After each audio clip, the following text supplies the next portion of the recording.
بسم الله الرحمن الرحيم. الحمد لله رب العالمين الرحمن الرحيم، وصلى الله وسلم وبارك على نبيه الأمين وعلى آله وصحبه أجمعين. ثم أما بعد، السلام عليكم ورحمة الله وبركاته، وأسأل الله تبارك وتعالى أن يتقبل منا ومنكم صالح الأعمال. أيها الكرام، أهنئكم ببلوغ شهر رمضان المبارك، وأسأل الله تبارك وتعالى أن يعيننا وإياكم على الصيام والقيام وصالح الأعمال، وأسأله سبحانه كما بلغنا رمضان أن يعيننا على إتمامه على الوجه الذي يرضيه عنا. أيها الكرام، يقول الله تبارك وتعالى: قل بفضل الله وبرحمته فبذلك فليفرحوا هو خير مما يجمعون. يقول الإمام ابن كثير رحمه الله: كل ما كان طاعة مقربا إلى الله تبارك وتعالى فمشروع للإنسان أن يفرح به، وهو خير له من متاع الدنيا وحطامها كلها، لأن الإنسان مهما جمع في الدنيا فإنه لا يساوي شيئا مع ما أعده الله من النعيم في الآخرة. فقد جاء في الحديث: قال: أعددت لعبادي الصالحين في الجنة ما لا عين رأت ولا أذن سمعت ولا خطر على قلب بشر. وجاء في الحديث قال النبي صلى الله عليه وسلم: ولموضع صوت أحدكم في الجنة خير من الدنيا وما فيها. قال: ولو أن امرأة من أهل الجنة اطلعت على أهل الدنيا لطمس ضوءها ضوء الشمس، ولو أنها أطلت بخمارها على رأسها لملأت ما بين السماء والأرض ريح طيبة. هذه أيها الأحباب الجنة. وقد قال النبي صلى الله عليه وسلم: إن في الدنيا جنة من لم يدخلها لم يدخل جنة الآخرة. هذه الجنة التي في الدنيا هي جنة الطاعة والراحة والطمأنينة التي يشعر بها الإنسان، لأن الإنسان إذا عاش مع الطاعة يشعر براحة وطمأنينة لا يشعر بها إذا كان في المعصية، وهذه علامة الإيمان. فقد جاء في الحديث: من سرته حسنته وساءته سيئته فهو مؤمن. فمشروع للإنسان أن يفرح بكل مواسم الطاعات، ومن مواسم الطاعات بل من أعظم مواسم الطاعات شهر رمضان، فهو من أحب الشهور عند الله تبارك وتعالى. وقد كان النبي صلى الله عليه وسلم يبشر أصحابه بقدوم شهر رمضان فيقول: جاءكم شهر رمضان شهر مبارك تحط فيه الخطايا والأوزار وترفع فيه الدرجات، تفتح فيه أبواب الجنان وتغلق فيه أبواب النيران، فيه ليلة خير من 1000 شهر، من حرمها فقد حرم الخير. فالنبي عليه الصلاة والسلام أيها الأحباب يبشر أصحابه. لماذا؟ لأن رمضان هو أعظم فرصة لأن يضمن الإنسان الجنة، فأبواب الجنة كلها مفتوحة وأبواب النار كلها مغلقة والشياطين مسلسلة. من عجز عن أن يدخل الجنة في شهر رمضان فهو محروم، لأن الوسائل كلها متاحة وكلها في يد الإنسان. فواجب على الإنسان أن يحرص أولاً على أعمال البر والخير في رمضان وفي غيره، ولكن لرمضان خصيصة ومزية ليست لما سواه. ومشروع للإنسان أن يفرح بهذه المواسم، وحتى يشعر الإنسان بقيمة رمضان يشعر بالفضائل التي اختص بها رمضان والتي ليست لما سواه. أول هذه الفضائل أيها الأحباب أن شهر رمضان اختصه الله تبارك وتعالى بأن أنزل فيه جميع الكتب السماوية. جميع الكتب السماوية أنزلها الله في رمضان لشرف رمضان ولقيمته عند الله. فقد جاء في حديث واثلة بن الأسقع الذي رواه الإمام أحمد وغيره أن النبي صلى الله عليه وسلم قال: أنزلت صحف موسى في أول ليلة صحف إبراهيم في أول ليلة من رمضان، وأنزلت التوراة ل6 ليال خلت من رمضان، وأنزل الإنجيل ل13 ليلة خلت من رمضان، وأنزل الزبور ل18 ليلة خلت من رمضان، وأنزل القرآن في ليلة 24 من رمضان. فاختص الله تبارك وتعالى رمضان بالكتب السماوية لشرفه وقيمته عند الله، وزاده شرف أن أنزل فيه كتابه العزيز. هذا القرآن أيها الأحباب هو خير كتاب أنزل على وجه الأرض، لذلك نزل به خير الأنبياء على خير الرسل في خير الشهور بخير لغة، وجعله الله تبارك وتعالى معجزة إلى قيام الساعة.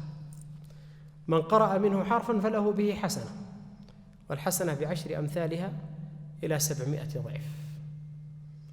فهذه من خصائص رمضان. أيضا أيها الأحباب من خصائص رمضان أن لله في كل ليلة من رمضان عتقاء من النار. فقد جاء في الحديث عن النبي صلى الله عليه وسلم قال: ولله في كل ليلة من رمضان عتقاء من النار. في كل ليلة أيها الأحباب يختار الله تبارك وتعالى من كتب لهم العتق من النار والفوز بالجنة، فيكتب لهم العتق من النار ما بقي في هذه الحياة، فإذا اعتقه الله من النار فقد اختصه الله بالجنة. هذه من خصائص رمضان أيها الأحباب. تأمل أيها الحبيب أنك في هذه الليلة التي حرصت فيها على أن يكون صيامك على أكمل وجه والقيام على أكمل وجه مع الإمام، أن اختصك الله تبارك وتعالى وكتبك ممن كتب لهم العتق من النار. هذا شرف عظيم. هذه من الخصائص التي اختص الله بها رمضان. لذلك مشروع للإنسان أن يفرح بهذا الشهر، لأنك ممكن أن تكون في إحدى الليالي ممن كتب الله لهم العتق من النار. أيضا مما اختص الله تبارك وتعالى رمضان به أن جعل رمضان شهر الصيام والقيام، فمن صامه وقامه غفر له ما تقدم من ذنبه. فمن أتى برمضان أيها الأحباب على أكمل وجه في الصيام والقيام على ما أراده الله تبارك وتعالى غفر الله له جميع ذنوبه التي مضت. وهذا أيضا شرف لرمضان أيها الأحباب. فمشروع للإنسان أيضا أن يفرح بهذه القيمة العظيمة لرمضان، أن يغفر الله له جميع ما تقدم من ذنبه. أيضا أيها الأحباب اختص الله رمضان بقيام الليل. وقيام الليل أيها الكرام فيه قرب للعبد من الله تبارك وتعالى. فإذا كان الثلث الآخر من الليل ينزل ربنا تبارك وتعالى إلى السماء الدنيا نزولا يليق بجلاله وعظمته، ثم يقول: هل من سائل فأعطيه، هل من داع فأستجيب له، هل من مستغفر فأغفر له. أتظن أيها الكريم لو أنك كنت في هذا اليوم قد صمته وقمته على أكمل وجه، ثم قمت بين يدي الله وسألته حاجتك أن يردك؟ ما يردك سبحانه وهو الغني. هو ليس في حاجة العبادة سبحانه، نحن الذين في حاجة العبادة. إن الله غني عنكم ولا يرضى لعباده الكفر وإن تشكروا يرضه لكم. ولذلك إبليس لما قال لله تبارك وتعالى لما طرده من الجنة قال: لآتينهم من بين أيديهم ومن خلفهم وعن أيمانهم وعن شمائلهم ولا تجد أكثرهم شاكرين. قال الله اخرج منها مذءوما مدحورا لمن تبعك منهم لأملأن جهنم منك وممن تبعك منهم أجمعين. ثم قال بعدها ماذا؟ قال ويا آدم اسكن أنت وزوجك الجنة. إذن الأصل في المسلم وين سكنها الأصل؟ الأصل الجنة. فمن أراد أن يبقى على هذا الأصل فليلزم الطاعة، ومن أراد أن يخرج عن هذا الأصل فالخيار بيده. لذلك يقول النبي عليه الصلاة والسلام كل أمتي يدخلون الجنة إلا من أبى. قيل ومن يأبى يا رسول الله؟ في حد يأبى من الجنة؟ قال من أطاعني دخل الجنة ومن عصاني فقد أبى. نزل آدم إلى الدنيا في صراع مع الشيطان، من لزم طاعة الله ضمن الجنة، ومن فارق طاعة الله فهو محروم من الجنة. أسأل الله تبارك وتعالى أن يرزقني وإياكم الجنة.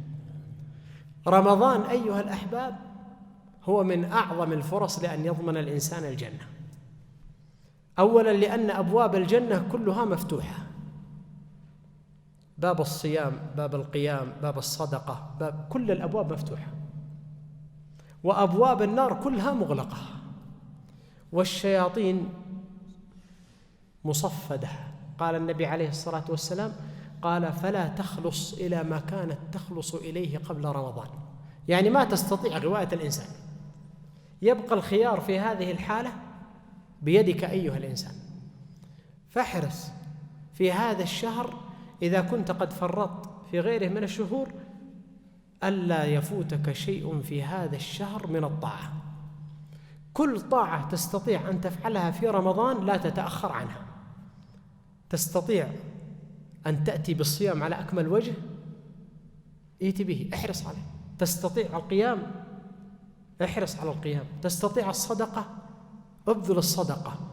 تستطيع أن تحفظ لسانك، احفظ لسانك. قال النبي عليه الصلاة والسلام فإن عجز فليحفظ لسانه فإنه له به صدقة.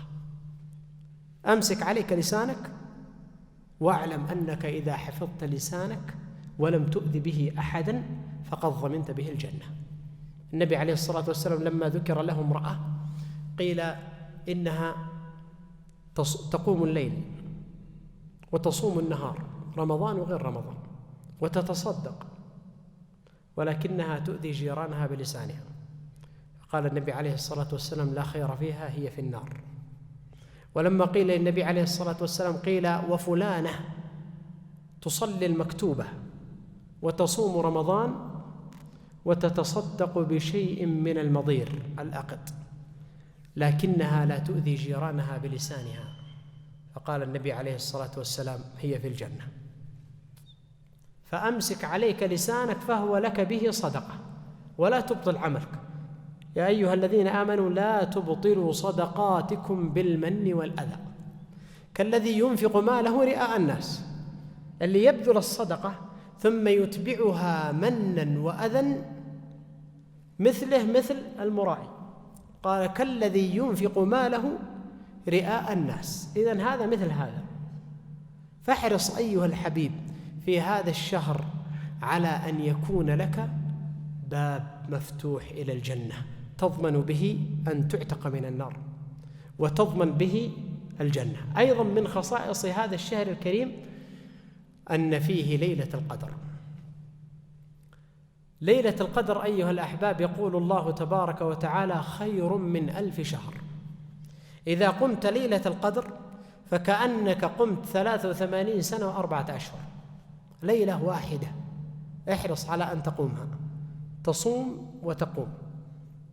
لو قيل لك أيها الحبيب آخر ليلة من رمضان هو نهاية أجلك، كيف يكون حالك في رمضان؟ يكون حالك غير ولا لا؟ في الصيام والقيام.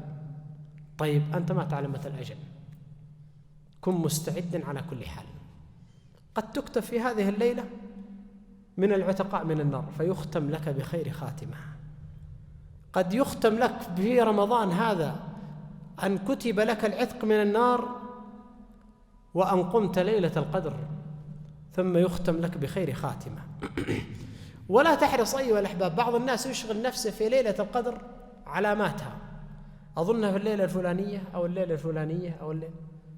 احرص أن تصوم رمضان وتقومه كله، وأنا أضمن لك أن تصادف ليلة القدر فيه، لأن ليلة القدر هي إحدى ليالي رمضان، أليس كذلك؟ طيب، من قام رمضان، من صامه وقامه كله، حتما سيدرك ليلة القدر ولا لا؟ إذن لا تشغل نفسك متى ليلة القدر، لكن لا تعجز عن أن تأتي بالصيام والقيام كما أراده الله. والقيام أيها الأحباب في رمضان، يقول النبي عليه الصلاة والسلام: من قام مع إمامه حتى ينصرف كتب له قيام ليلة. كم تقوم مع الإمام؟ نحن ما نستطيع أن نقوم مثل قيام النبي عليه الصلاة والسلام، ولا قيام الصحابة ولا قيام السلف إلا من وفقه الله، لكن يستطيع الإنسان أن يقوم نصف ساعة ولا لا، 40 دقيقة، ساعة تقوم مع الإمام، تقوم ساعة مع الإمام. يقول النبي عليه الصلاة والسلام: كتب له قيام ليلة كاملة. أنت جالس في بيتك وكأنك تقوم لله، وهذا من فضل الله تبارك وتعالى علينا، لأن الله علم ضعفنا وعلم عجزنا، وعلم أن الإنسان، يقول النبي عليه الصلاة والسلام: لا تكن كالمنبت، لا ظهرا أبقى ولا أرضا قطع. بعض الناس يبدأ يشد حيله ليلة ليلتين ثم يعجز ويتركها كلها. لا، احرص أن تقوم مع الإمام فيكتب لك قيام ليلة كاملة، واحرص أن تقوم رمضان كله فيكتب لك أن تصادف ليلة القدر، ولعل الله تبارك وتعالى أن يدركنا وإياكم برحمته فيكتب لنا العتق من النار. أسأل الله تبارك وتعالى أن يوفقنا وإياكم لحسن الصيام والقيام، وأن يمتعنا وإياكم بطول العمر في طاعة، وأن يجعل أعمالنا وأعمارنا خالصة لوجهه الكريم، وأن يوفقنا وإياكم لقيام ليلة القدر إيمانا واحتسابا. وصلى الله وسلم على نبينا محمد وعلى آله وصحبه أجمعين، والحمد لله رب العالمين. جمعية الدعوة والإرشاد وتوعية الجاليات بأبها، بالدعوة نحيا.